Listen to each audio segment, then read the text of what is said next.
Good morning students, welcome again in our next video, and in this video we are going to do our poem that is just after our last chapter which we have done. So here we are going to do a new poem that's name is No Men Are Foreign. No men are foreign, as you know through the name.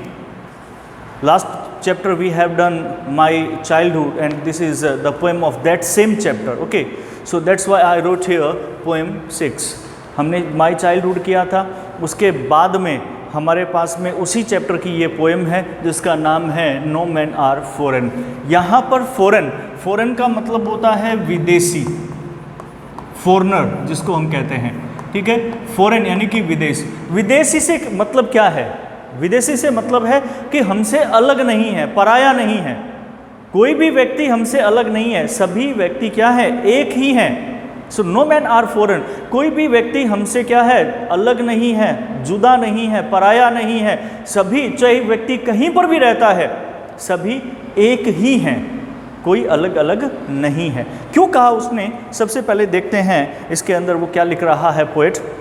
ये आपके James किरकप के द्वारा लिखी गई है. तो James किरकप क्या कहते हैं? Let's start. Have you ever thought of some people as strange और other countries are as foreign? Now the poet is raising a question here and saying us that have you ever thought, क्या आपने कभी सोचा है of some people, कुछ लोगों के बारे में, एज स्ट्रेंज कि वो बहुत ही अजीब से होते हैं. क्यों कहा उसने? क्योंकि देखिए आपके बहुत सारे जो अलग अलग कंट्रीज़ हैं और सब अलग अलग कंट्रीज़ के अंदर अलग अलग गेस्चर के अलग अलग तरह के लोग रहते हैं. किसी का पहनावा अलग है, रंग अलग है, रूप अलग है, कद काठी अलग है. चाइना की तरफ जाओगे, नेपाल की तरफ जाओगे, ठिगने लोग मिलेंगे आपको. ठीक है, इंडिया की तरफ है तो मिक्सचर है, सांवली कलर के लोग मिलते हैं. आप विदेशों की तरफ जाओगे तो वाइट है, इधर आप जाओगे साउथ अफ्रीका की तरफ तो आपको ब्लैक पीपल मिलेंगे. तो उनके सबके अलग पहनावे भी सबके अलग अलग है. तो आप कई बार कभी आपने नहीं सोचा कि कुछ लोग जो है वो बहुत ही अजीब होते हैं, या अदर कंट्रीज़ या दूसरे देशों में रहते हैं एज फॉरेन, वो विदेशी के रूप में, यानी कि हमसे दूर, हमसे अलग रहते हैं, वो हमारे जैसे नहीं है. ऐसा नहीं है, सब एक जैसे ही हैं. We have many ways of thinking of other people as different from us. हमारे पास में बहुत सारे तरीके हैं, हमारे पास में बहुत सारे तरीके हैं of thinking of other people, दूसरे लोगों के बारे में सोचने के लिए, एज डिफरेंट फ्रॉम अस, कि वो हमसे अलग हैं. ठीक है, तो no man are foreign. Foreign का मतलब यहाँ पे क्या है? डिफरेंट फ्रॉम अस, कि हमसे अलग नहीं है, हमसे डिफरेंट नहीं है. तो इसने कहा एज देम, उन लोगों की तरह, they may belong to a different country. तो यहाँ पे पोइट क्या कहते हैं कि पोइट कहते हैं कि they may belong to a different country. हो सकता है कि वे लोग किसी दूसरे देश से संबंध रखते हैं और स्पीक ए डिफरेंट लैंग्वेज, या हो सकता है कि वो दूसरी भाषा बोलते हैं. हर जगह भाषा अलग अलग है. हमारे यहाँ पे खुद इंडिया में देख लीजिए कि India is a biodiversal. With that, India is also a country where many types of languages are spoken. Bharat एक ऐसा देश है, बायोडाइवर्सिटी तो है ही है हमारे यहाँ पे, जैव विविधता है, और जैव विविधता के साथ साथ में हमारे यहाँ पे जो भाषा की विविधता भी, language diversity is also here in this country, कि भाषा की विविधता भी हमारे देश के अंदर बहुत ज़्यादा है. भाषा की विविधता से तात्पर्य क्या है कि हमारे इस देश के अंदर, if you went from east to west, from north to south, you will find that there are so many languages spoken by different people. बहुत सारी भाषा हैं. अब इस तरफ जाओगे, पश्चिमी बंगाल है आपका, आसाम, जो वो आपके ईस्टर्न एरियाज़ है, नागालैंड है, त्रिपुरा है, मिज़ोरम है, आसाम साइड हो गया, वहाँ आप देख लीजिए, या पश्चिमी बंगाल देख लीजिए, उधर की भाषा अलग है. नॉर्थ के अंदर जो है भाषा अलग है. ठीक है, वेस्ट के अंदर भाषा, गुजरात आ गया, कुछ राजस्थान का हिस्सा आ गया, कुछ महाराष्ट्र आ गया. ठीक है, तो यहाँ पे महाराष्ट्रन लैंग्वेज है. इधर आओगे तो कन्नड़, तमिल, जो अलग अलग लैंग्वेजेस है. तो इंडिया के अंदर अब जब मिडिल पार्ट है, मिडिल पार्ट की बात करें तो यहाँ पे हिंदी बाहुल्य क्षेत्र है, अर्थात mostly people speak Hindi in the middle of the country. So with like that we have so many countries in this world, and all the people of this country speak different language from us, कि जितने भी लोग हैं उन देशों के वो हमसे अलग भाषा बोलते हैं, और जब वो हमसे अलग भाषा बोलते हैं तो हम उन्हें सोचते हैं कि यार वो तो हमसे अलग हैं, वो हमारे जैसे नहीं है, पर ऐसा नहीं है। तो इसीलिए यहाँ पे पोइट कहते हैं कि they may belong to a different country, हो सकता है कि वे लोग किसी दूसरे देश से संबंध रखते हों और स्पीक ए डिफरेंट लैंग्वेज, या हो सकता है कि वो की दूसरी भाषा बोलते हों। In this poem however the poet reminds अस, तो खैर इस पोएम के अंदर जो पोइट है वो हमें याद दिलाते हैं, वो हमें बता रहे हैं ऑफ द मैनी वेज, वो बहुत सारे तरीके in which we are all the same, कि जिसके माध्यम से हम सभी क्या हैं, सेम हैं, एक जैसे हैं। यहाँ पर कवि हमें इस पोएम के माध्यम से बताएंगे कि हम अलग अलग नहीं हैं, वी ऑल आर सेम, हम सब एक जैसे हैं, बस पहनावा, भाषा, जगह अलग है, पर है तो हम ह्यूमन फॉर्म, मनुष्य रूप है। तो हमारे अंदर किस प्रकार से समानता है वही इस पोएम के अंदर हम पढ़ेंगे कि फॉर वी ऑल आर और आर ऑल ह्यूमन, क्योंकि इसने कहा कि we all are all the same, इसने कहा कि we are all the same, हम सब बिल्कुल समान है, क्योंकि बिकॉज, फॉर का मतलब यहाँ पे because we are all human, क्योंकि हम सब के सब क्या हैं, ह्यूमन बीइंग है, हम मनुष्य हैं, ये ध्यान रखना है। तो let's start the poem, we will try to finish this poem in the same in this video, okay, because this it's a very easy poem, बहुत आसान पोएम है। Let's start. Remember, no men are strange. Strange मतलब अजनबी। यहाँ पर कवि कहता है कि remember, याद रखो, no men are strange. Strange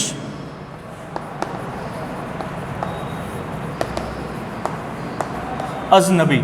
कवि कहता है कि कोई भी व्यक्ति जो है वो हमसे अजनबी नहीं है, स्ट्रेंज नहीं है। नो कंट्रीज फॉरेन, कोई भी देश फॉरेन नहीं है, विदेश नहीं है, विदेश दूसरा देश नहीं, सब एक जैसे ही हैं। बीनीथ ऑल यूनिफॉर्म्स, कि वो जितने भी यूनिफॉर्म्स पहनी जाती हैं, जैसा कि मैंने आपको बताया, यूनिफॉर्म यानी कि पोशाक, कि सब जगह अलग अलग पोशाक पहनी जाती है, सभी अलग अलग, पहनावा सबका अलग अलग है। उसने कहा पहनावा अलग अलग हो सकता है, बीनीथ नीचे, ऑल यूनिफॉर्म्स सभी पोशाकों के नीचे क्या है, ए सिंगल बॉडी ब्रीथ्स, एक जैसा ही शरीर सांस लेता है। कि चाहे पहनावा अलग है, पर उस पहनावे के नीचे जो शरीर है वो चाहे विदेश का हो, चाहे हमारे देश का हो, चाहे वो किसी भी कंट्री का हो, कहीं का भी हो, वो सब के सब एक जैसे ही शरीर होते हैं। शरीर में भिन्नता नहीं होती, वैसे ही हाथ, पाँव, सर, आँख, नाक, मुंह, ठीक है, पेट, सब क्या होता है, एक जैसा ही होता है। Maybe there can be differences in uniform, in their wearing style, but there is not any difference in human body, कि ह्यूमन बॉडी में कोई अंतर नहीं है। इसीलिए उसने कहा कि हो सकता है कि शरीर के पोशाक के नीचे क्या हो सकता है, शरीर की पोशाक अलग हो सकती है, पर उसके नीचे केवल एक जैसा ही शरीर है, एक ही शरीर है जो सांस लेता है, लाइक आर्स, जैसा कि हमारा है। जिस तरह से हम हैं वैसे ही वो लोग हैं। The land our brothers walk upon, the land वो भूमि जिसके ऊपर क्या करते हैं, हमारे भाई चलते हैं। द लैंड, आप देख लीजिए संसार क्या है, अलग अलग है। इधर ये आपका अमेरिका आ गया, ठीक है, ये मिडल आ गया, इंडिया आ गया, चाइनीज़ आ गया, अलग अलग ऑस्ट्रेलिया, न्यूजीलैंड, जापान, ठीक है, ऐसे बहुत सारे, या जापान, तो बहुत सारे हैं। चाहे ये भूमि हो, ये हो, ये हो, ये हो, चाहे कोई भी हो, चाहे कैसी भी भूमि हो, कुछ भी हो, द लैंड वो भूमि, आर ब्रदर्स वॉक अपॉन, जहाँ पर हमारे भाई चलते हैं। अब इसने क्या कहा, उन लोगों को ब्रदर्स कहा। यहाँ पे पोइट क्या कहते हैं कि he is addressing as brothers, भाई, क्योंकि हम एक जैसे हैं, तो इसलिए वो कहता है कि हमारे भाई जिस भूमि के ऊपर चलते हैं, इज अर्थ लाइक दिस, वो भी क्या है, धरती ही तो है हमारी तरह। ऐसे ही मिट्टी वहाँ है, ऐसे ही वनस्पति वहाँ होती हैं, पेड़ पौधे वहाँ होते हैं, फसलें वहाँ होती हैं, तो वो भी तो धरती का ही एक हिस्सा है, कोई अलग थोड़ी ना है। तो इसीलिए वो लोग हमसे अलग नहीं है। इन विच वी ऑल शैल लाई, कि जिसके अंदर एक दिन हम सब लेट जाएंगे। कवि कहता है, क्या कहता है, बहुत अच्छी बात कही है इसने यहाँ पे कवि ने। A very beautiful thing the poet is saying here, the poet is saying this is the same earth where the people is working, our brothers is working on his countries, is the same land as ours, and one day we all shall lie beneath that soil, whether we are here or there. हम यहाँ हैं या वहाँ हैं, इस भूमि के अंदर ही हमें लेट जाना है, इस भूमि में ही हमें मिल जाना है, इसलिए कोई अलग नहीं है हमसे ये। तो फर्स्ट स्टेंजा क्लियर हो गया। मैं दोबारा से फटाफट रिपीट कर देता हूँ इसको। यहाँ पे कवि क्या कहते हैं? कवि कहते हैं remember no man are strange, याद रखो कोई भी व्यक्ति अलग नहीं है। नो कंट्रीज फॉरेन, कोई भी देश फॉरेन नहीं है, मतलब हमसे अलग नहीं है, कोई विदेश नहीं है, सब एक ही देश हैं, एक जैसे ही हैं। बीनीथ ऑल यूनिफॉर्म्स, इन सारी पोशाकों के नीचे ए सिंगल बॉडी ब्रीथ्स, एक ही शरीर सांस लेता है। लाइक आर्स, जैसा कि हमारा है, कि हमारे जैसा शरीर ही उन पोशाकों के नीचे भी सांस लेता है, चाहे वो अलग अलग पोशाक पहनते हों, पर सबके नीचे शरीर एक जैसा ही है। ए सिंगल बॉडी ब्रीथ्स, एक जैसा ही शरीर सांस लेता है। Like ours the land our brothers walk upon, वो भूमि जिसके ऊपर हमारे भाई चलते हैं, वो भूमि भी क्या है? इज अर्थ, वो इसी धरती का ही एक भाग है। लाइक दिस, जैसा कि हमारा है। इन विच वी ऑल शैल लाई, कि एक दिन जिसके अंदर हम सभी को लेट जाना है, अर्थात इसी भूमि में ही हमें समा जाना है। उनको भी, क्योंकि यहाँ पे देखिए फॉरेन के अंदर, हमारे यहाँ तो एक्चुअली क्या होता है कि जलाया जाता है बॉडी को, पर बाकी सभी देशों के अंदर this is only happen in India, it can only happen in India that people burn the body, लोग शरीर को जलाते हैं। क्रिमिनेशन का टाइम होता है तब यहाँ पे दाह संस्कार जिसको बोलते हैं, but in other countries they all buried the bodies, वो सभी क्या करते हैं? दफनाते हैं शरीर को धरती के अंदर। तो ये फॉरेन कवि है, तो इसलिए इसने कहा कि चाहे वो यहाँ हो चाहे वहाँ हो, हम सबको एक दिन इस धरती के अंदर लेट जाना है, इसी धरती में समा जाना है। They too aware of sun and air and water, they have air also as we have, वहां पर भी यही हवा है जैसी हमारी है। Single sun is only in this earth, एक ही जो सूरज है वो इस धरती पर है। यही सूरज हमें गर्मी देता है, यही सूरज क्या करता है? वहां गर्मी देता है। यही चंद्रमा यहाँ है, यही चंद्रमा वहां है। अंतर कहाँ है? नहीं है, कहीं नहीं है। कहता है कि they way to be aware, aware का मतलब जागरूक होना, जानना, कि वो भी जानते हैं ऑफ सन, इस सूर्य के बारे में, इस हवा के बारे में, एंड वाटर, इसी पानी के बारे में। जैसा पानी हम पीते हैं वैसा पानी वो पीते हैं। तो अलग कहाँ हुए?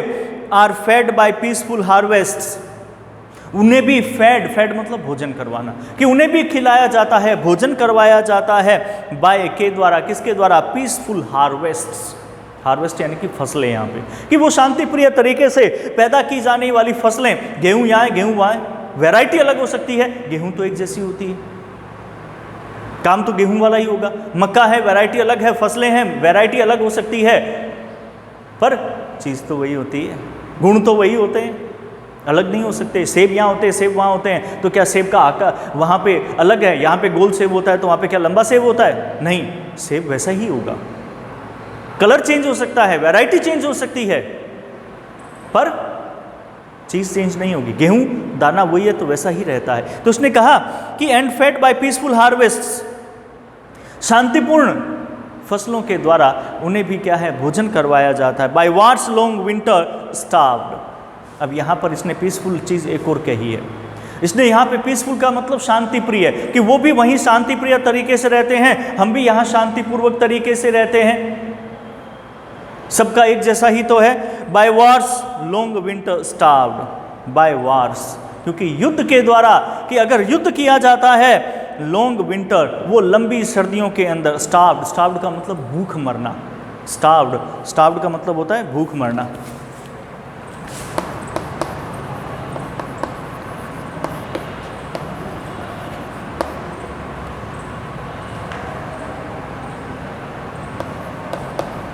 भूख मरना यानी कि भूखे रहना, कि अगर युद्ध किए जाएंगे तो वहाँ पर भी वो बहुत लंबी सर्दियाँ हैं जहाँ पर फसलें नहीं होती हैं, क्योंकि वहाँ पर सर्दी इतनी ज़्यादा, बर्फ़ इतनी ज़्यादा गिरती है, तो बर्फ़ की वजह से फसलें ख़राब हो जाती हैं। तो ऐसे समय में फसलें होती नहीं हैं, और फसलें होंगी तो वो उसी के अकॉर्डिंग होगी। तो उसने कहा कि अगर गेहूँ वगैरह, क्योंकि गेहूँ जो है वो उसमें बर्फबारी में नहीं होती, तो इसीलिए उसने कहा कि बाय वार्स, युद्ध के द्वारा, लॉन्ग विंटर स्टार्व्ड, तो लोग उस लंबी सर्दियों में भूखे मर जाएंगे अगर वहाँ पर युद्ध होगा तो। इसलिए सब क्या करते हैं, शांतिपूर्वक तरीके से हार्वेस्ट, खेती करते हैं, फसल जोतते हैं और उसी से क्या करते हैं, वो भोजन लेते हैं, ग्रहण करते हैं। देयर हैंड्स आर आर्स, उनके हाथ भी हमारे हैं। उनके हाथ हमारे मतलब जिस तरह से हम मेहनत करते हैं वैसे ही वो मेहनत करते हैं। यहाँ पे हैंड्स जो है वो मेहनत से है कि जैसे वो मेहनत करते हैं वैसे ही हम मेहनत करते हैं, तो वो हमसे अलग नहीं है। And in their lines we read, and in their lines, और उनकी पंक्तियों में हम पढ़ते हैं, यानी कि वो भी कुछ लिखते हैं तो हम उन्हें पढ़ते हैं। A labour not different from our own, कि उनकी मेहनत हमारी मेहनत से अलग नहीं है। कि जब हम उन लोगों के बारे में जानने का प्रयास करते हैं तब हमें पता लगता है कि वो लोग जो मेहनत करते हैं उनकी मेहनत हमारी मेहनत से बिल्कुल अलग नहीं है, जुदा नहीं है। क्लियर है? तो मैं एक बार फिर इस स्टेंजा को रिवाइज कर दूं फटाफट, ताकि आप लोगों को अच्छी तरह से ये क्लियर हो जाए। क्या कहता है इसमें कवि, they too aware of sun and air and water, कि वो भी जागरूक हैं, वो भी जानते हैं हवा, सूर्य और पानी के बारे में, क्योंकि जैसा वही सूर्य है जो सबको रोशनी देता है, वही हमें रोशनी देता है, वही हमारे भाइयों को रोशनी देता है, वही सूर्य है, वही पानी है, जैसा यहाँ है वैसा वहाँ है, हम एक जैसा ही पानी पीते हैं, उसी पानी से हम जिंदा रहते हैं, वही सांस लेते हैं हम इस हवा की वजह से, ऐसी हवा यहाँ है, ऐसी हवा वहाँ है, तो अंतर कहाँ है? There is no difference in this earth, everywhere everything is same. The single sun is here and that sun gives lights to them also. We take breathe in this air, the same air is there. We drink water, they also drink water. Then what is difference? No, there is nothing difference. Are fed by peaceful harvest, कि वो भी क्या करते हैं, शांतिपूर्वक तरीके से अपनी खेती करते हैं और भोजन खा लेते हैं। क्योंकि अगर युद्ध होता है बाय वार्स, युद्ध के द्वारा, लॉन्ग विंटर स्टार्व्ड, तो वो लंबी सर्दियों के अंदर वो भूखे मर जाएंगे, इसलिए वो युद्ध नहीं करते, वो शांतिपूर्वक तरीके से खेती करते हैं और भोजन ग्रहण करते हैं। ऐसा ही तो हम करते हैं। Their hands are ours and in their lines we read, कि देयर हैंड्स आर आर्स, उनके हाथ जो है वो हमारे हाथ जैसे हैं, अर्थात कहने का मतलब जैसे हम हैं वैसे वो हैं, हमारे जैसे हाथ ही उनके हैं, वो भी इन्हीं हाथों से काम करते हैं, हम ही इन हाथों से काम करते हैं। अर्थात कहने का मतलब है जैसी परिश्रम हम करते हैं, जैसी मेहनत हम करते हैं वैसी मेहनत ही वो करते हैं, तो अंतर कहाँ है? And in their lines we read, और जब हम उनके बारे में जानते हैं तो हम पढ़ते हैं उनके बारे में। क्या पढ़ते हैं? A labour not different from our own, कि उनकी जो लेबर है, लेबर का मतलब होता है परिश्रम, मेहनत,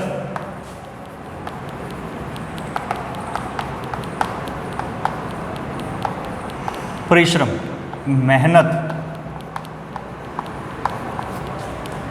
मेहनत, कि वो जो मेहनत करते हैं, वो जो परिश्रम करते हैं, वो परिश्रम हमसे जुदा नहीं है, हमसे अलग नहीं है। जैसी मेहनत वो करते हैं वैसी मेहनत ही हम करते हैं। क्लियर है? तो 2 स्टेंजा हमने इसमें कर लिए, तो बाकी के बचे हुए 2 स्टेंजा मैंने कहा तो था कि हम इसी ही वीडियो में पूरा करने का प्रयास करेंगे, पर अगर अब आगे के स्टेंजा करेंगे तो वीडियो हमारी बहुत बड़ी हो जाएगी।